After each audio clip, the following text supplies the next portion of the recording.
Assalamualaikum warahmatullahi wabarakatuh. Perkenalkan, nama saya Zulfikar Akbar Aprinaldi dari program studi Sastra Inggris Fakultas Adab dan Humaniora Kampus Universitas Islam Sultan Taha Saifuddin Jambi. Eh, ini adalah bentuk video dari final project UAS saya mata kuliah Literary Criticism. Eh, pada video kali ini saya ingin sedikit mempresentasikan hasil analisis saya terhadap film In the Heart of the Sea yang menggunakan pendekatan postkolonialisme. Oke, mungkin langsung saja saya bahas sedikit pendahuluannya ini. Film In the Heart of the Sea ini adalah film yang terinspirasi dari novel yang orang yang bernama Herman Melville. Herman Melville menulis karya novel bernama Moby Dick. Ya, Moby Dick ini adalah karya dari Herman Melville yang ditulis oleh, dalam cerita tersebut ada seorang kapten bajak laut yang ingin mencari paus, dan tidak sengaja ia bertemu dengan seekor paus raksasa yang itu adalah induk pausnya. Dan disitulah terjadi kekacauan antara kapten dan paus itu, dan kaki kapten bajak laut itu yang tergigit oleh paus dan hilang, dan disitulah menjadi terdendam.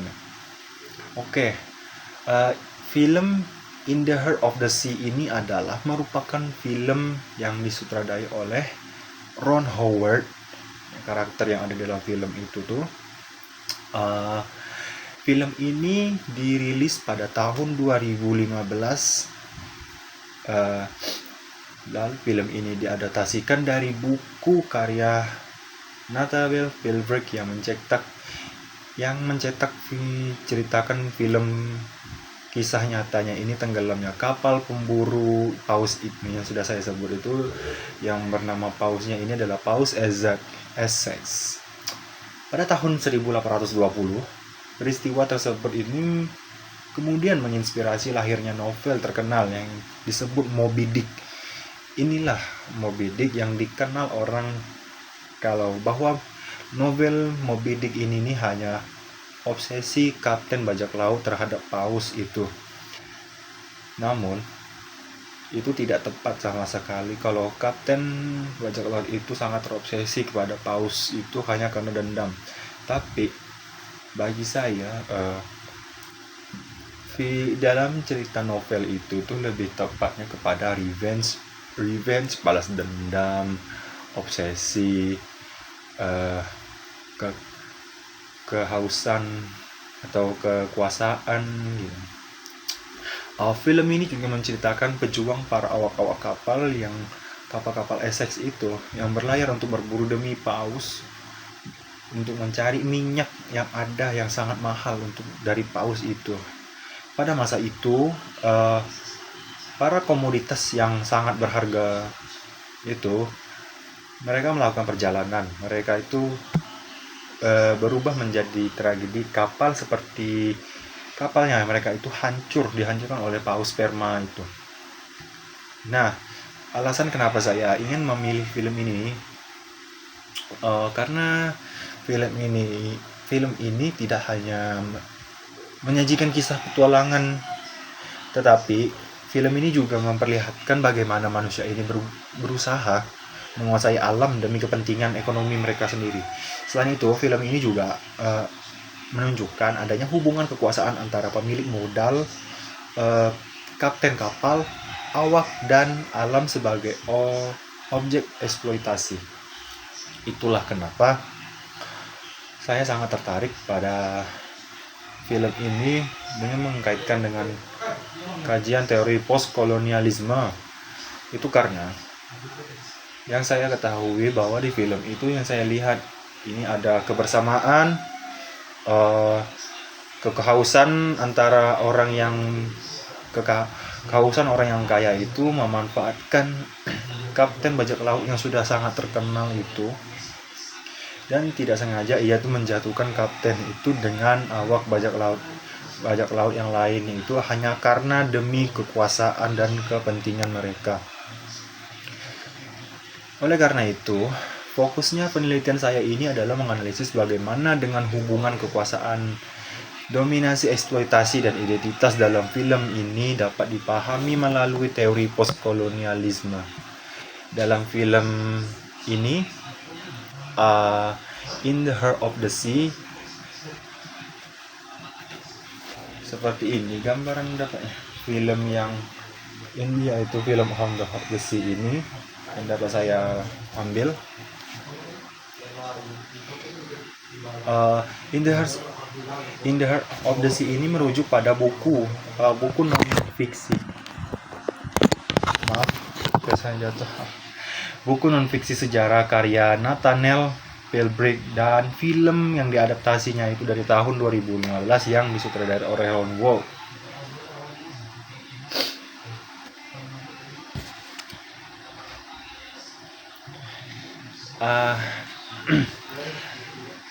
Saya akan melanjutkan ke penjelasan teoritisnya ini.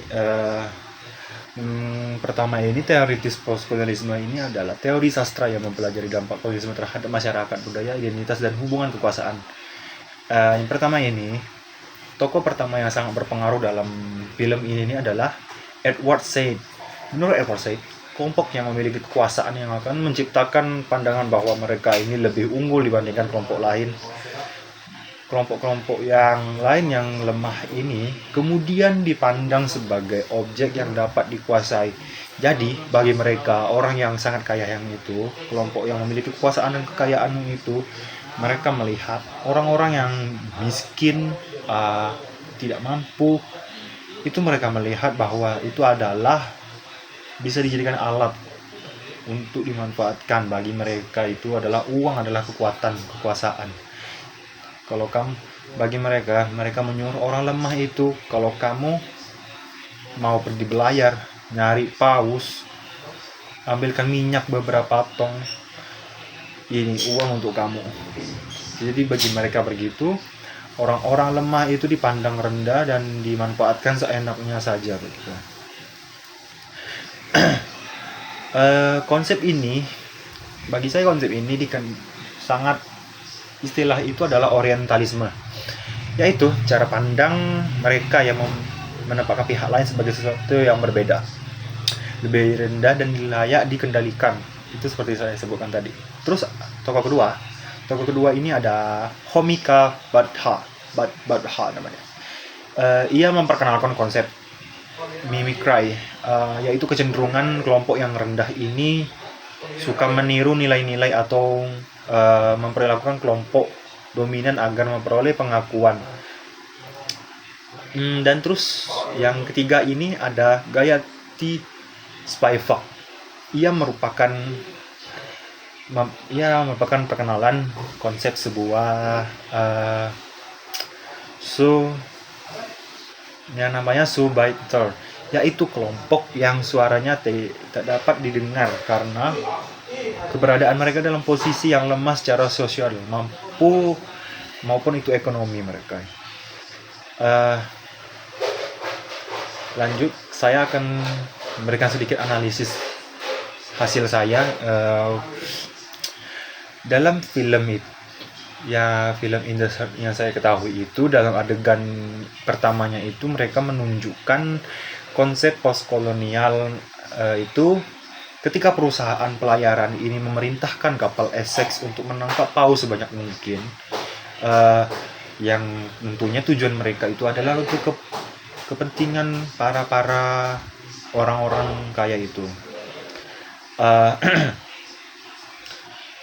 Bagi mereka, kebutuhan hidup masyarakat itu tetap memperoleh keuntungan besar-besarnya dari penjualan minyak paus. Nah, dari itu, para pelaut itu dipaksa menghadapi laut yang sangat ekstrim, sangat berbahaya, demi kepentingan ekonomi orang-orang yang kekayaan yang menyuplai itu. Hal ini juga menunjukkan adanya hubungan dominasi antara kelompok yang memiliki kekuasaan dengan kelompok pekerja.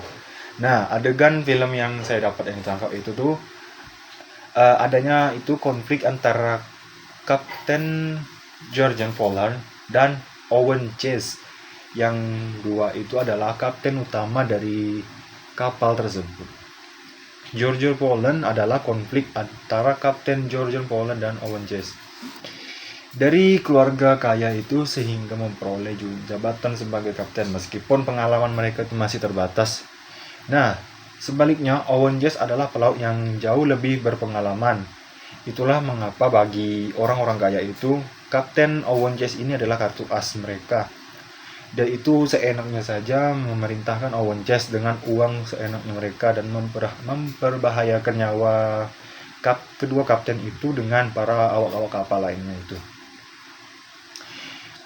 Melalui konflik ini antara Kapten Owen Chase dan Georgian Pollard ini, dapat saya ketahui bahwa saya melihat bahwa status sosial ini lebih dihargai daripada kemampuan. Nah, kondisi tersebut ini menunjukkan adanya sistem hierarki yang sangat kuat dalam masyarakat. Dari konsep postkolonialisme yang saya pakai ini, dapat saya jelaskan bahwa kekuasaan yang seringkali dibangun berdasarkan kelas sosial bukan hanya untuk berdasarkan kemampuan seorang. Nah, selanjutnya itu untuk kelanjutannya, hubungan manusia itu dengan paus itu juga menjadi bagian dalam pentingnya analisis ini sepanjang film itu. Sepanjang film ini mereka itu hanya terobsesi kepada paus sperma, minyak mereka, dan uang. Dari sudut pandang postkolonialisme ini tindakan manusia yang memburu paus ini adalah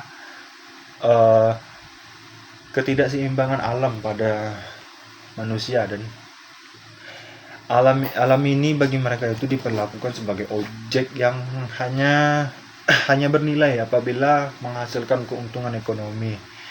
Itulah kenapa manusia itu terus mengeksploitasi alam tanpa batas. Akhirnya alam memberikan perlawanan. Itulah yang dapat saya teliti analisis dari film In the Heart of the Sea itu. Dapat saya simpulkan bahwa berdasarkan hasil dari yang saya dapatkan menggunakan postkolonialisme ini,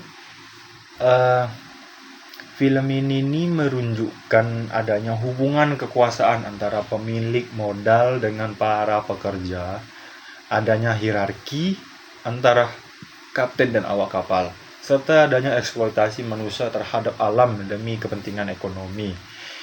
Melalui konsep kekuasaan ini, dominasi dan eksploitasi ini, kita dapat memahami bahwa konflik dalam film ini bukan hanya konflik antara manusia dan paus, tapi melainkan konflik antara manusia dan alam lain seperti hutan, laut, dan apapun itu. Bagi ini, konflik yang sebenarnya itu adalah antara keserakahan manusia dengan keseimbangan alam. Jadi, pesan utama yang dapat saya ambil dari film ini adalah bahwa umat manusia ini tidak seharusnya memandang alam itu sebagai objek yang tidak terbatas, yang tidak bisa kita ambil terus-menerus dan tidak dapat kita eksploitasi tanpa batas. Sebaiknya manusia ini menghormati alam dan menjaga hubungan yang seimbang dengan adanya. Demikian hasil analisis saya dari film In the Heart of the Sea yang saya menggunakan teori pendekatan postkolonialisme. Lebih dan kurangnya saya mohon maaf. I'm sorry for apologize for our weakness. Thank you for attention. Wassalamualaikum warahmatullahi wabarakatuh.